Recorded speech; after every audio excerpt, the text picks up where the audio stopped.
Good day and welcome back to the channel, everybody. This is Armands Life. We do videos of firewood, tree jobs, and a bit of outdoor exploring. In today's video though, we are talking about a couple of hazards that are in our wood yard here, or that can be in anybody's wood yard. And one of the big ones is tripping hazards. Make sure you got your yard all nice and cleaned up. We like to try to keep our wood yard as tidy as possible. Hence why I'm a little OCD on stacking up our wood every year. Otherwise, I'd probably just leave it all in a big mess. But we try to keep everything nice and tidy. We do got a little bit of stuff that needs to be stacked up right now, but we are going to be on that soon here. But with this new year here, we are deciding to open up our yard here for a lot more yard pickups. Hopefully we can have somebody either around here. Otherwise, I'm going to be out here just kind of sit around on our downtime when we don't got no deliveries out here. We're going to try to get a lot of sales out of this wood yard. Hence, we got all the tossed in odds and ends, the boiler wood. That's all pretty much yard pickups. So we're going to be hopefully busy in this yard here this summer. But some of the hazards, I went around our yard and looked around, and we are kind of just right behind us here. We got this nasty tree. Let's take a look at it here. All right, so I got you guys turned around here. We got this tree and it is leaning way over here. So if anybody ever comes in here, and we're planning on having a lot of our bagged wood in here, bagged wood and then bagged kindling. So we're gonna have people coming in here, of course, and we got this massive tree and it's just hanging right over here. And as you guys can see, we'll zoom in here. As you guys can see, all those little just tiny dots. That's pretty much the bugs have taken full advantage of this tree because it is rotting out from inside there, and you can see them as they travel up, those little dots in there. There we go. So with the wood getting these past few years, in the past year, like last year and the year before, they've been getting a little crazy, and it seems like we've been having a tree come down either in our bush, or like last year we had that one come down over a pile. So instead of this one coming down on somebody's vehicle and we're gonna be stuck with a liability or possibly a little more, we're just gonna slash all those legal fees, and we're just gonna take this tree down right now before we have to drop it on our nicely stacked wood or drops onto somebody's vehicle. So that's gonna be today's job. We're gonna throw the drone up in the air, get a kind of a bigger kind of a cool view of the fall. Hopefully she comes down nicely. We saved just that little pile of wood here, hence why I wanted to do it right now before we got any more in, so that once it falls down it can just land on this pile of wood. And we got a barbed wire fence just on the back here. Hopefully it shouldn't take it out as much. And I think we should be able to clear our shack. We're gonna hit the sawdust pile, of course, but she should be a smooth drop. But we're gonna get, like I said, we're gonna get the drone up in the air, and we're gonna get a couple angles of this thing, and let's get this tree down, because like I said, this is a major hazard in our wood yard. But we're gonna get this dealt with here today before Mother Nature takes on the duty of taking it down. Let's get going though.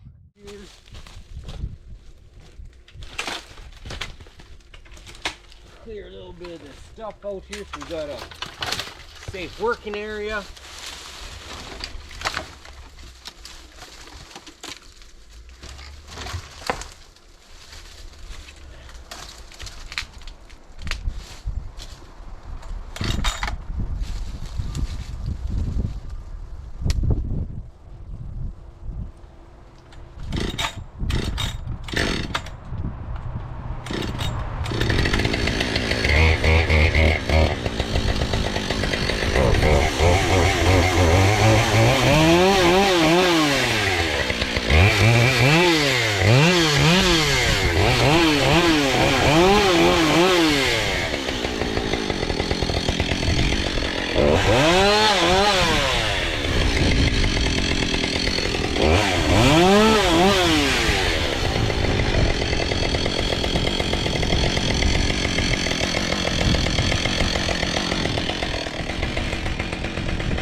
As you guys can see, we just got our notch in there. See if I can zoom you in here.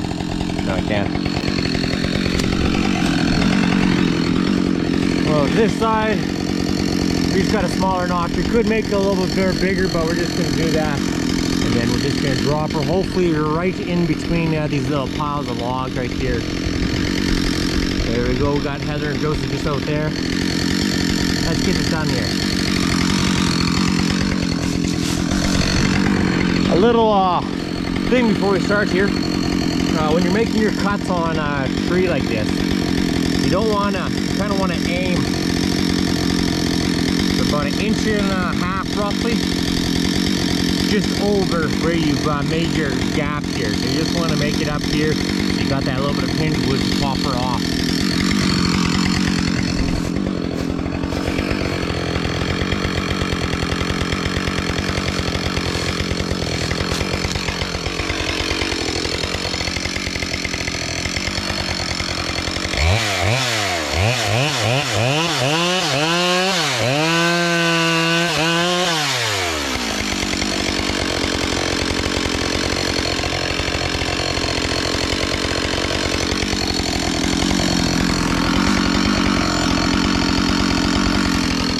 So we got a lot of pressure at the very top there, as you guys can see. It is, as soon as I start going, she started cracking, so she might barbecue on us. We're gonna have to see. We're gonna have to possibly get out of here this one quickly.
So as you guys saw, that went way too fast. This whole part is all just rotten as hell out in here. But we only made, that's about a 4-inch cut into that. And we got about, I don't know how big a gap that is of hinging wood. Not how a tree should go down. That was a little unsafe. But she came down nicely, right exactly where I wanted it. Let's get this all cleaned up. Hopefully our drone actually got that on camera, because we got some kind of failed message with SD card, so hopefully that worked. But we will find out. One hazardous tree down just to make our yard that much more safer. Let's get this thing cleaned up here though.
And that's finished up with that big guy. There was a lot of tree in that one.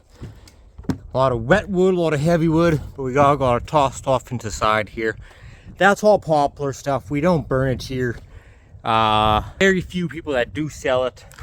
Oh, when they do sell it, they usually mix it in with pine and spruce. We kind of just keep it separate. Some people like it. I find most people don't. It's just, it makes good fire, but it doesn't put off that much heat. A lot of coal, a lot of smoke, not the best smelling, and a lot more better burning options than that. A lot of people say pine and spruce is just horrible, they won't even touch it, but that's pretty much like our gold stuff compared to the poplar stuff around here. Or aspen, it's kind of on the fence on that one. But we're wrapped up for this job here. We can now keep on processing up here. It was, we're getting down to the spot here. Where we're stacking up and processing, and that tree was just right in the way. Is take it down right now or just leave it for Mother Nature. And well, I can't risk it coming down on somebody's vehicle, or God knows, somebody's kid or whatnot. We got, when they do come out here as families, they've got the kids running around here, playing with the dog and cats, and we just can't have that guy coming down or breaking off some pieces. We got to deal with one more right up here. It's hanging off a couple branches. It's not that, doesn't got that much weight at top, but it's got enough bend to be worrying it a little about it a little bit. And I might just crawl up this really skinny pine tree right here.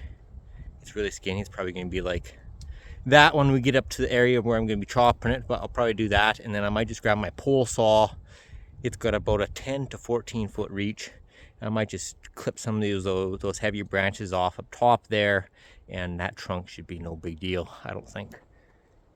Not enough to worry about for this year. Next year, that's definitely going to have to be something, but I might tackle it this year with just the handsaw and just take a few of those bigger branches off. But that's gonna wrap it for today's video, guys. Hope you guys all enjoyed that. We like I said, hazards in the wood yard, and especially when you got people coming in here to pick up orders, you got to have that stuff wrapped up and safe for the wood yard when you're doing sales like that. We're gonna wrap that up for today's video, guys. Hope you guys like I said, all enjoyed that. Thanks again to Eileen Reed and her husband for stopping by here. It was great seeing you guys, putting a face to the name. You guys have been subscribed to my channel for quite a while now. You guys, I know you guys have been in the community for quite a while with the firewood communities. Thanks again for tuning in. Talk to you guys later. Bye.